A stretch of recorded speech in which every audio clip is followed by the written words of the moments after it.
A brilliant afternoon sun shines over a certain college, and the shadows of the night have long disappeared.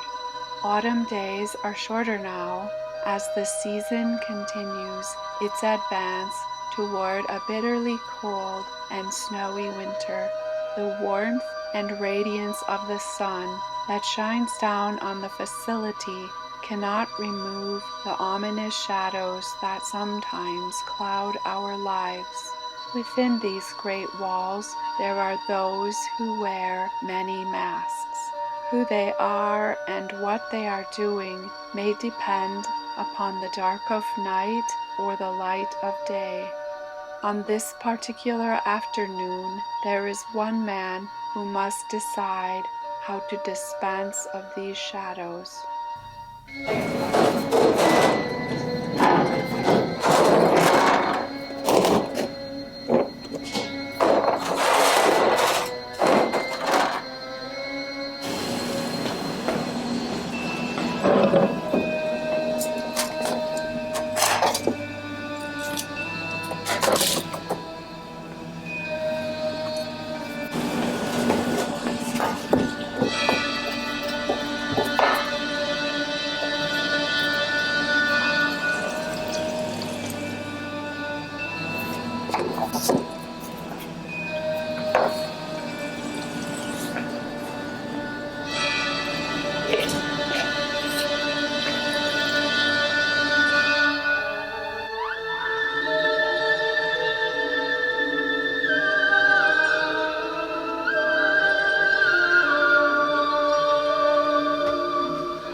Hey kids, it's Professor Agar again in that greatest time of the year, scariest time of the year, the time of the year where you hear bumps in the night, you hear moans that give you fright. And today, Laura Sargent, who, by the way, is behind our camera. Laura Sargent, of course, is my director. She is a camera person. She's the script writer. Every word I say has been carefully written out by her, and I've memorized everything. I might not be able to pronounce it right, but I do memorize it. So Laura is there. She's behind the camera. Give them a little wave, Laura, would you?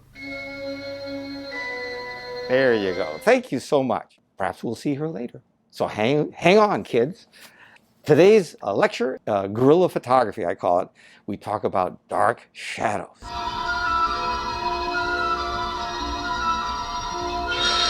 Dark shadows can be very creepy.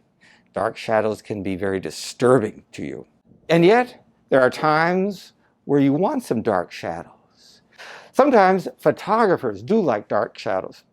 Here's a photograph that I took in Portugal a number of years ago that really has some delightful shadows. There's a man walking here, as you can see, and he's almost a silhouette.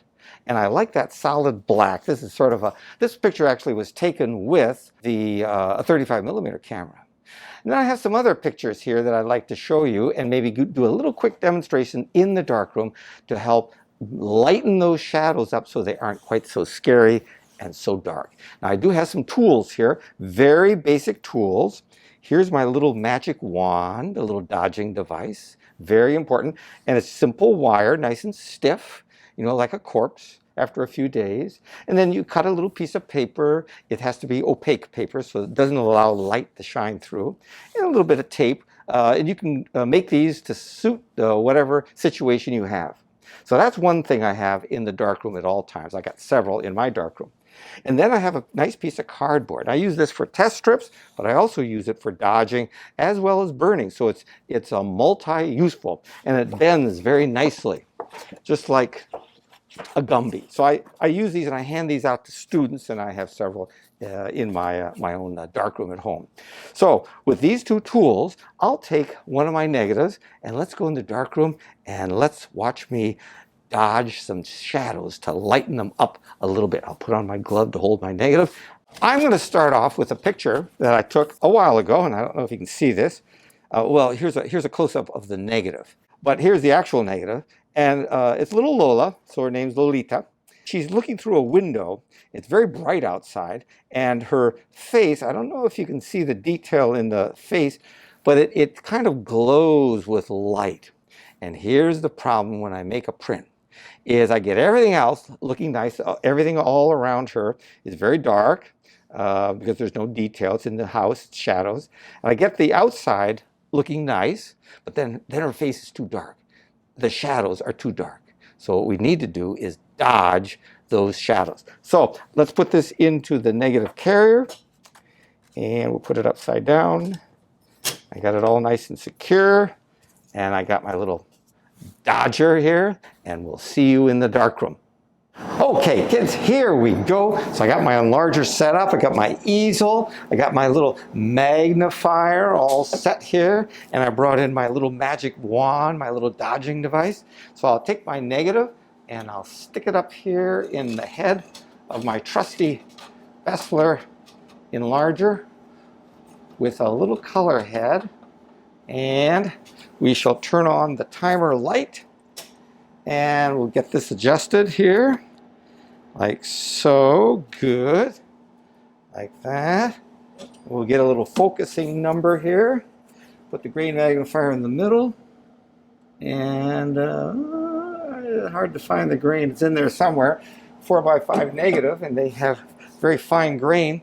So now I'm going to set the timer. I've already done a test strip, so I'm going to set the timer to 10 seconds. I decided would be a good time for this print. And when I make a print at 10 seconds, here's what it looks like. So as you can see, the print looks good, except the face is a little dark. The dark shadows are creeping in. So let's save the little girl from the dark shadows.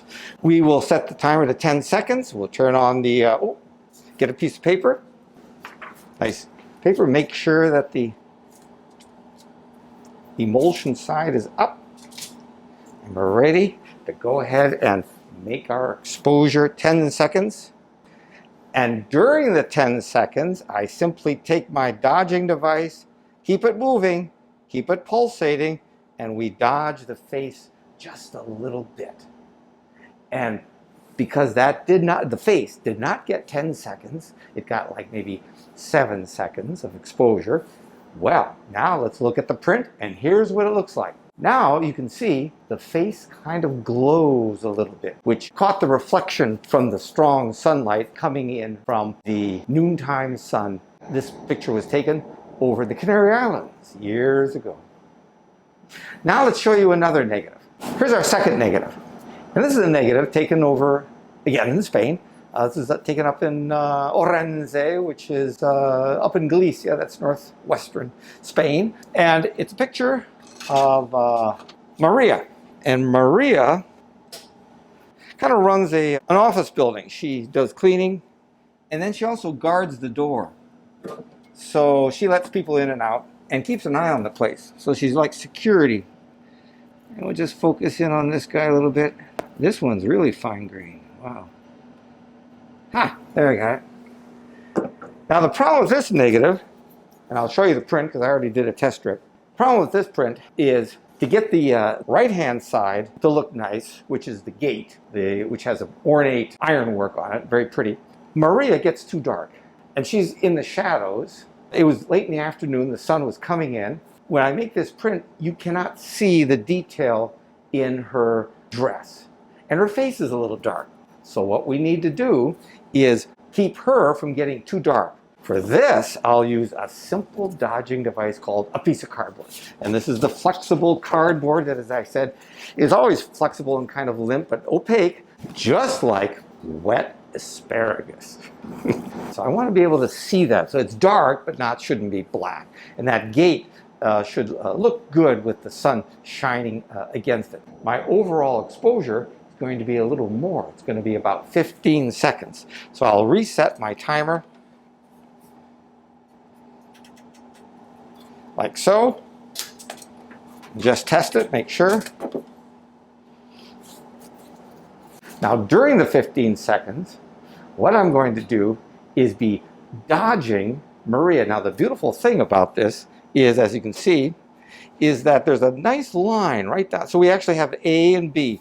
A is where the door is, B is where Maria is. So we can just simply use a cardboard. But like the dodging device, the magic wand, you need to keep your cardboard or your dodging wand moving or pulsating so you don't get a firm line. So now I'll do a second print, and this time I'll dodge Maria during the 15 seconds. So let me get a piece of paper, another piece of paper, right here.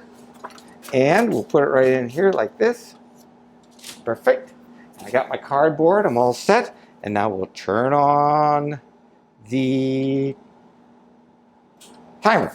1, 2, 3, 4, 5, 6, 7.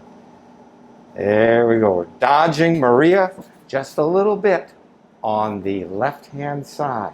So she gets less light, and the gate still stays strong. And here's what it looks like. Most satisfying, isn't that? So far, I've done pretty simple dodging effects. We also call it holding. You hold the light or you dodge the light. But let's take something a little more complicated. We started with a young girl named Lolita. Then we went to Maria. And now let's take Jose. And Jose is, this is also taken in the Canary Islands. Up in the mountains, he was a taxi bus driver for many years. So I figured, well, he loves his car, so I'm going to take a picture with him looking through the window of the car. Be right back.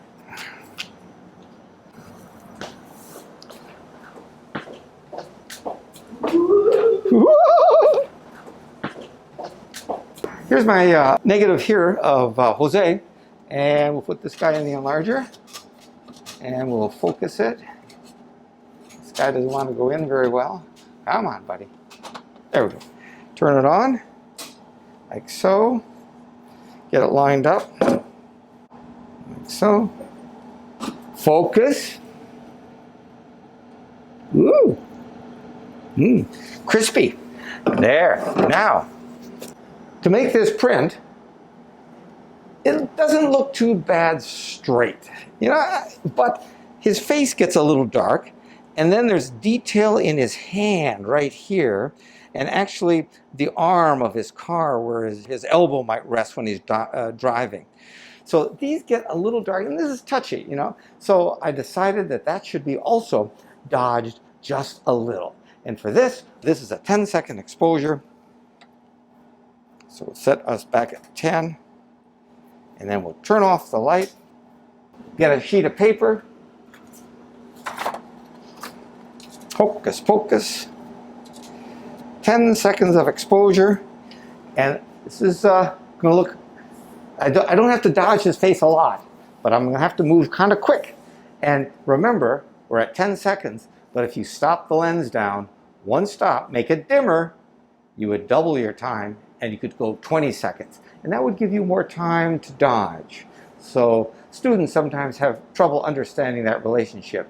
If I go at a certain f-stop, and I stop down one stop, I can double my time. If I stop down 2 stops, I can quadruple my time. So I can go from 10 to 20 to 40 seconds. Well, then you'd have lots of time for dodging. But then it also gets a little boring to stand there for 40 seconds. All right, so here we go, 10 seconds.